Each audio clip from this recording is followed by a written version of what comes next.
1997. Casper Van Dien is 28 years old, and he's about to become a star. Welcome back. Am I just dying? Fleet just does the flying. Hold on, something's up. He landed the lead role in Starship Troopers, Paul Verhoeven's big-budget sci-fi epic.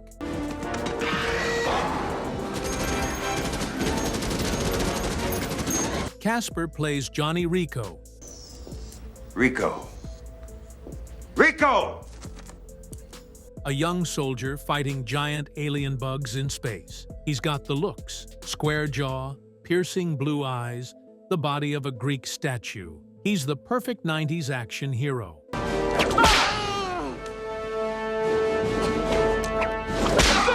The movie has a $100 million budget. It's from the director of RoboCop and Total Recall. This is Casper's ticket to superstardom. Leading man roles, action franchises, the works. November 1997. Starship Troopers premieres, and it bombs.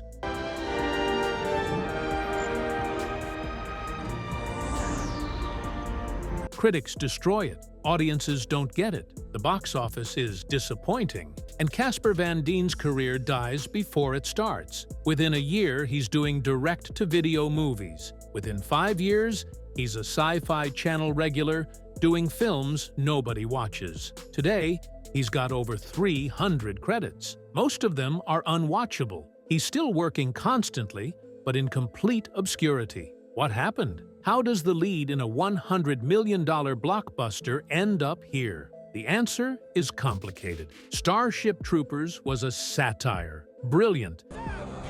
Pop up, people! We got press up for us and T-2! Is it breaking fiction, sir? Biting, intentional satire. But nobody understood that in 1997. They thought it was a dumb action movie with terrible acting. Casper's performance was intentionally wooden. That was the point. But Hollywood blamed him anyway. This is that story, The Golden Boy. Picture this, early 1990s, Los Angeles. Casper Van Dien is a model-turned-actor trying to break into Hollywood. He's doing soap operas. One Life to Live, Beverly Hills 90210. It's amazing how your looks can improve with nice clothes, contact lenses, and $10 million. Small roles, pretty boy parts, but Casper is working. He's 6 feet 1 inch. Looks like he walked off a recruitment poster. Casting directors notice. This guy could be an action star. He's got the physical presence, the all-American look. He just needs the right role. In 1996, Paul Verhoeven cast Starship Troopers. It's an adaptation of Robert Heinlein's military sci-fi novel. The budget is massive, $100 million. Sony Pictures is betting big. Verhoeven needs a lead who looks like propaganda to come to life. Someone handsome, clean-cut, almost too perfect. He sees hundreds of actors. Matt Damon auditions. Jake Gyllenhaal tests. Verhoeven rejects everyone. Then Casper walks in. Perfect. He's exactly what Verhoeven needs. Someone who looks like a fascist recruitment poster. Casper gets cast as Johnny Rico. Starship Troopers shoots for months. The production is huge. Massive practical effects, bug creatures, elaborate battle sequences. Casper trains in military tactics, weapons handling, physical conditioning. He's committed. The role requires him to play Rico as earnest, naive, blindly patriotic. Verhoeven directs him to be stiff, wooden, almost robotic. That's intentional. The whole movie is a satire, a fascist propaganda film that's actually critiquing fascism. Casper follows direction. He plays Rico exactly how Verhoeven wants, sincere to the point of parody. Hollywood is watching. Sony is positioning Casper as their next action star. He's getting profiled in magazines, Entertainment Weekly features. The marketing machine is building him up. This is how stars are made. Big budget film, major director, leading role. Casper is 28 years old and positioned perfectly. After Starship Troopers, the plan is more action films, franchises, a decade of leading man roles. Everyone believes it's inevitable. Casper Van Dien is about to be huge. Starship Troopers Confusion, November 7th, 1997. Starship Troopers premieres. The marketing sold it as a straightforward action movie. Big bugs, space marines, explosions. Audiences expect Independence Day with insects. What they get is something completely different. The movie is a satire. Every frame is mocking militarism and fascism, the propaganda commercials, the over-the-top patriotism, the casual acceptance of authoritarianism. It's Verhoeven doing what he does best. Subversive commentary disguised as blockbuster entertainment, but nobody gets it. Critics watch Starship Troopers and see a dumb action movie with bad acting and fascist overtones. They don't realize that fascism is the point. Roger Ebert gives it 2 stars. He calls it one-dimensional. The New York Times says it's unsettling in its violence. Entertainment Weekly grades it a C. The reviews are brutal, and they specifically call out the acting. Casper's performance gets destroyed. Wooden, flat, unconvincing. Critics think he's bad at acting. They don't realize he's acting exactly how Verhoeven directed. The box office is disappointing. Starship Troopers makes $54 million domestic. On a $100 million budget, that's a disaster. It makes $121 million worldwide total. Not enough. Sony loses money. The movie is considered a flop. A big, expensive, embarrassing flop.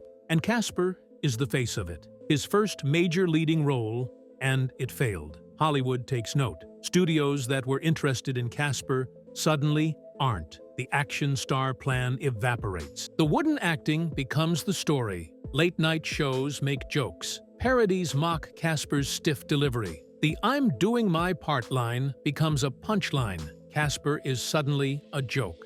Let me tell you something.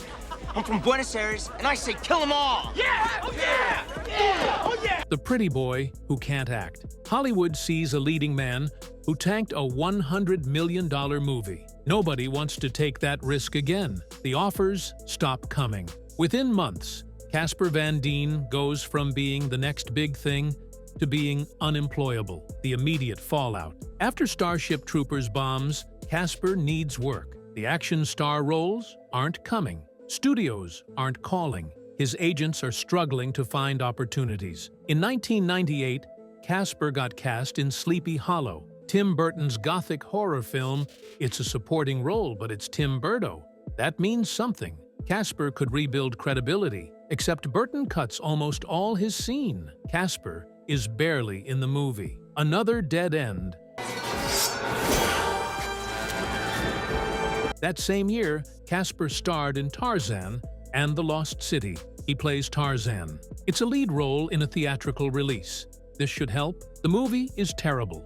Critics destroy it. The box office is disastrous. Makes $2 million domestic.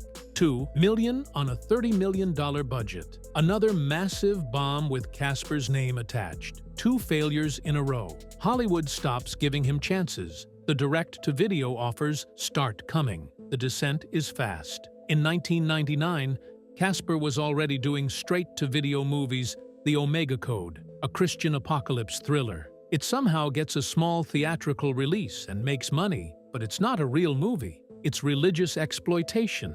In 2000, he's in Python, a sci-fi channel creature feature. This is the new reality. Casper Van Dien is a B-movie actor 2 years after leading a $100 million blockbuster. The action star plan is abandoned completely. Studios that wanted to build franchises around him are now making those franchises with other actors. The Mummy made Brendan Fraser a star in 1999. The Matrix makes Keanu Reeves relevant again. XXX made Vin Diesel an action hero in 2000. These could have been Casper's roles. If Starship Troopers had succeeded, if audiences had understood it, if critics hadn't destroyed his performance. But none of that happened. Casper is watching from the outside, while other actors get his career. The quality of scripts drops off a cliff. Everything offered is low-budget genre trash. Sci-fi movies about monsters, action movies about mercenaries, thrillers about conspiracies, all with budgets under $5 million. All going straight to video. Casper takes them because he needs to work. The bills don't stop because your career tanked. By 2002, Casper was doing 5 to 6 movies a year. All forgettable, all invisible. The golden boy is gone. What's left is a working actor grinding in obscurity. The sequel trap. In 2004, Casper got a call they're making Starship Troopers 2, Hero of the Federation, direct-to-video sequel. Low budget. Casper isn't even the lead this time. He has a cameo, but it's Starship Troopers, the role that should have made him a star. He says yes. The movie is terrible. Nobody watches it. In 2008, they made Starship Troopers 3. Marauder, Casper returns as Johnny Rico. He's the lead again. The budget is bigger than the second film, but still tiny compared to the original. It goes straight to DVD. Another waste. The Starship Troopers sequels become Casper's identity. He's the guy who keeps returning to a dead franchise. It pays. The sequels are financed internationally, and Casper gets decent money, but credibility-wise, it's devastating.